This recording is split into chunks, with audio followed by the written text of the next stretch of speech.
What's going on, guys? It's your boy Ethan. Hope you're having a great day. Welcome to another bankroll challenge video, and today's a special one. I got invited to a very juicy home game, and the only way to make money in poker is to play against all of these fish. What's up, you guys? My name's Ethan. Welcome to the poker vlog. Sorry, I messed it up. What's up, guys? No, let's Hope you're having a great day. There we go. Greg already knows. No, it's a really cool video. It's cool to play with just a bunch of cool people, and it's actually not a soft game, unfortunately, but wanted to record it. Greg's nice enough to put this together, and let's have a good time in the 1-3 streets. I thought it'd be cool to play with a bunch of content creators, and here we are. Let's run it up. Let's get started into this very friendly home game here. Shout out to Greg for the invite and setting things up. I pick up 10-9 of spades in the cutoff early on with the session and raise it up to $10 here at this 1-3 game.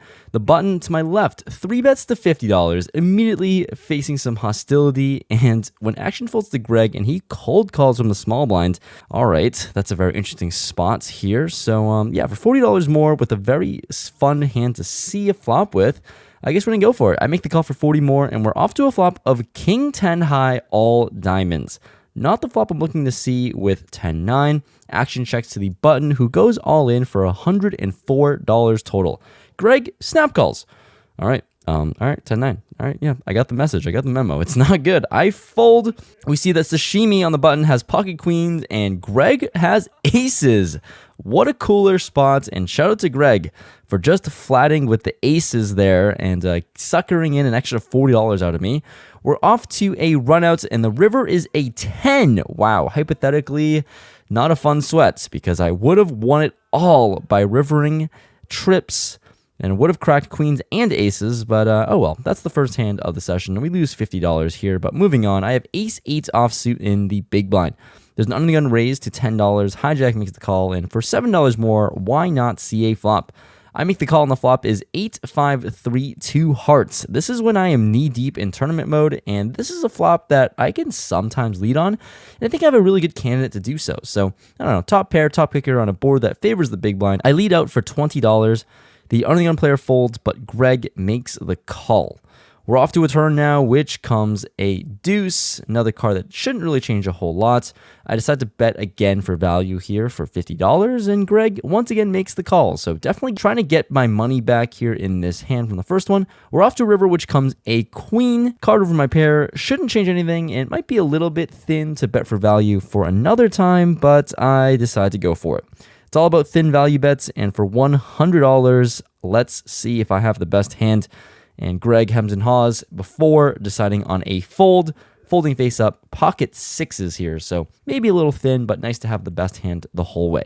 The following hand, we get into some 7-deuce shenanigans. There's a 7-deuce bounty on from $10 from everyone at the table. So that comes to this hand where I'm in early position. The player to my right limps in for $3, and I raise to $15.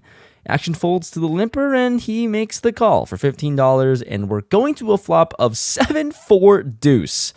Only a luck box like me would actually flop 2 pair when the 7-deuce game is on. Pretty cool to be value betting it, and when he checks it over to me, definitely gonna bet because I know I'm gonna get money regardless. I bet $25, and my opponent makes the call. So more money coming my way. The turn comes a 10. Not an amazing card, as I don't know what I get paid by, but when he checks again, I gotta bet for value, and I decide to bet $65. And my opponent ends up folding, and it's sweet, sweet justice. I get to show the hand, I win the pot, and an extra $90 from everyone around the table. The following hand is going to get into some ridiculous antics here. I have 6-4 of spades in early position, and I'm just here to have fun and splash around. So I raise it up to $10 here. Player named Ashley, 2 seats to my left, 3 bets to 30. And action folds to me here, and I'm definitely not going to back down here. She's 3-bet me a bunch so far today. So why not choose a pretty awful hand to go for it with? So I make the call for 20 more, and we're off to a flop of 10-5-5 rainbow. I check it over to her on a pretty much nothing burger board, and she bets $20. I have 6 high, but considering my 2 cards wrap around the 5, I have some, I guess, backdoor straight draws, backdoor flush draws, and maybe I can credibly rep a 5. I decided to check raise this time with 6 high to $75 here, and when she makes the call for $75, I'm not loving it. Anyways, we're off to a turn now, which comes a board pairing 10. So double paired board. It really doesn't seem like she's going to have a whole lot of 10x as the 3-better. So for those reasons, trying to put her in a tough spot, I bet $100, thinking it will look like value. It'll look like I just hit a full house, or, whether it be with a 5 or a 10. But when my opponent calls again, putting her on some sort of overpair potentially, not loving it, but we're off to a river, which comes a deuce, a total brick, and my opponent has about $350 left in her stack. And do I think my opponent can fold an overpair? Probably not against me, and especially at these stakes, as she usually plays higher, but I only have 6 highs, so YOLO. 1-3 is a good time to experiment with some bluffs. If I get called, then RIP to the bankroll challenge. I shove, and my opponent calls. Crap, this is not good. I show the 6 high. Ashley shows the ace high. Nice hand to her. Nice hand to you, Ashley. Yeah, I kind of got screwed out of there. Nice read by my opponent, calling me down with ace high all 3 streets. I guess one of these times I'm going to have it, and maybe I'll get paid, but this is not that day. RIP the bankroll challenge. Now I'm fucked. this is going back to 0. I add on more money to reload, and this is getting steep now in the 1-3 bankroll challenge. In the following hand, trying to come back, I have pocket 9s in the small blind. There's a low jack open to $10, hijack makes the call, and a button 3-bet to $45. This is a pretty annoying spot to be in the small blind here. And I didn't come to this friendly home game to not play hands, so I'm in here. I decide to make the call, and all the other players fold. So we're going to a flop out of position, which comes king, 5, 6, 2 diamonds. I check it over to my opponent. He bets out $45, and, I don't like this spot, but only 1 card over my pair. I got to give my opponent a little bit of credit. Maybe he can have air here. I make the call for $45, and the turn comes a queen. That card sucks for me. I check it over to him. He bets $125. Things are no longer going well. Everyone else seems to be having a lot of fun. Just not me at the moment here. So I let it go. Before moving on to the next hand, I have king 8 of clubs in the cutoff. I raise up to $10, and the big blind makes the call. We're off to a flop, which is 8, 7, 5, 2 spades and a heart. Board is pretty connected here. I have top pair, and I decided to check this one back for some reason. Maybe I'm just not playing well anymore. We're off to a turn now, which comes an ace.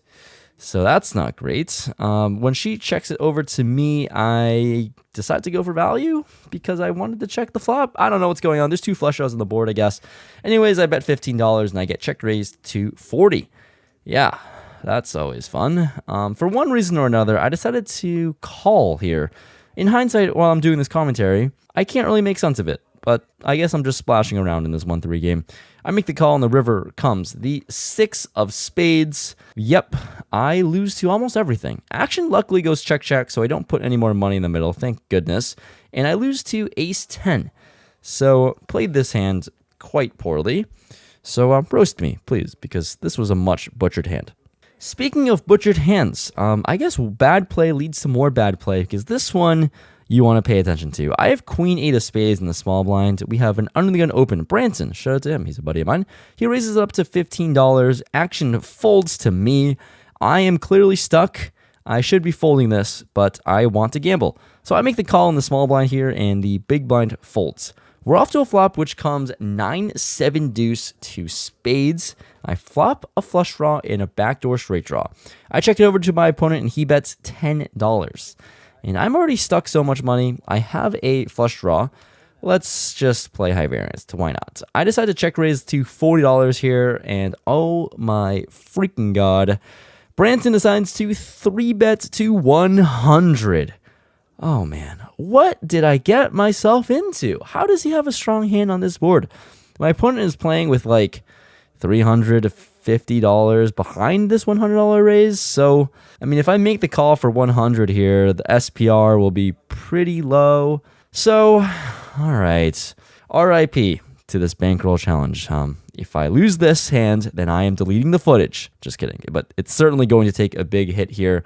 I decide to 4-bet all in on this flop. And Branson doesn't look super happy about it, but doesn't snap call, doesn't snap fold, but ultimately, when someone 3-bets the flop, it's really hard for them to fold.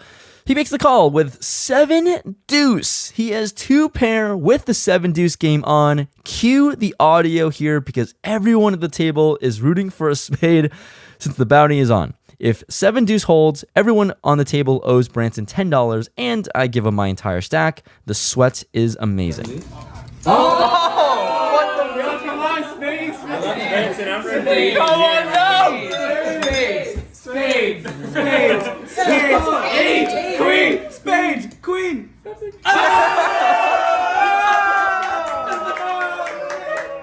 Everyone's happy.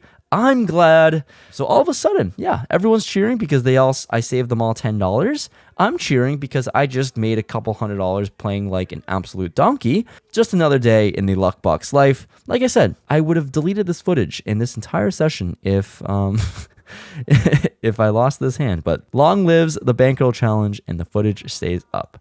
In the following hand, let's keep this momentum going. I have ace 10 of hearts in +1. Under the gun player opens up to $6. This is Frankie from Next Gen. Facing a min raise, I don't know what to do, so I just had to 3-bet to $25.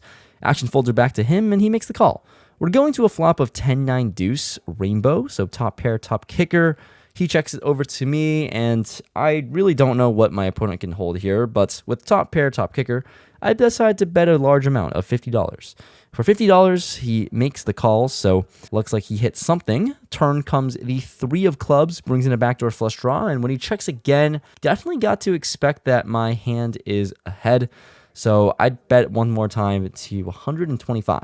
And for 125, he makes the call again, so maybe some siren bells going off in my head that I might not be good, but we're off to a river which comes the king of diamonds, so not a great card as I lose to king 10, but when he checks one more time, my opponent has like $300 left in the stack, and jamming here would be some real thin value. Maybe I can bet another $100, $200 to milk him in, but I think things over, and do I really want to go for this super thin value against my opponent? I guess one thing is leading me towards going for it. It's because I think I'm still stuck in this game. So I decided to go for it, rip it all in, and my opponent ends up folding, saying he had a big draw. Not sure what that may be. He didn't have Queen Jack, luckily, which would have been the nuts on the river. Picking up good hands, winning good pots here in this game. This next hand with King, Queen of Spades, and Low Jack. +2 raises to $10. Frankie on my right makes the call, and I think I have a good candidate to squeeze. So I 3-bet to $45 and only get Frankie to make the call on my right. So we're going heads up to a flop of king 10 deuce, 2 diamonds, and this spade. He checks it over to me here, like I'm just finally starting to hit flops, which is nice. Top pair, backdoor spade draw. I bet 30, and he makes the call. Turn comes a spade. That's awfully fun. Now I improve the top pair and the flush draw. My opponent checks, and I'm definitely going to bet here for sure. If I'm going to value bet really thin with ace 10, you damn well know I'm going to bet this one. So I bet $135 here. Sizing up, let's build a pot as my opponent has a decent sized stack, and he does make the call. All right, things are really progressing here, and when the river is the 10 of spades, wow. Improved to the flush, but the board is paired, which I have mixed feelings about.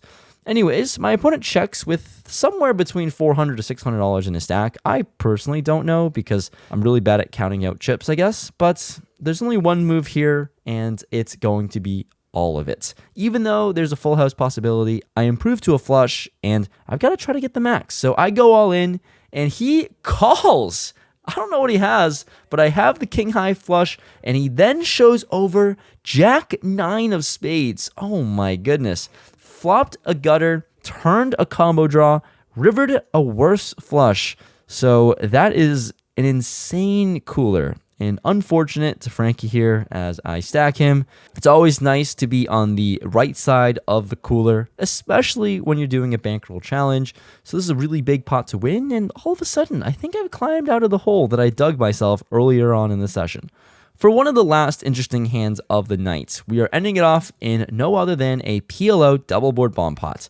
I think we're playing 9 ways, and everyone put $10 in the middle. I peel 4, 5, 7, 8, 2 spades, and we're going to a flop of 10, 6, 7. And then flop number 2 comes queen, jack, deuce, 2 spades. I am not a PLO wizard or genius here, but I have a lot going on both boards. I have a mega wrap straight draw up top, and then a flush draw, which is not the best one, on the bottom. Anyways, action checks to the player to my right, who bets out $40. For $40, I think this is a fair price to make the call with such a huge draw as mine. So I call for 40, and then the player to my left, Sashimi, raises to 220 now.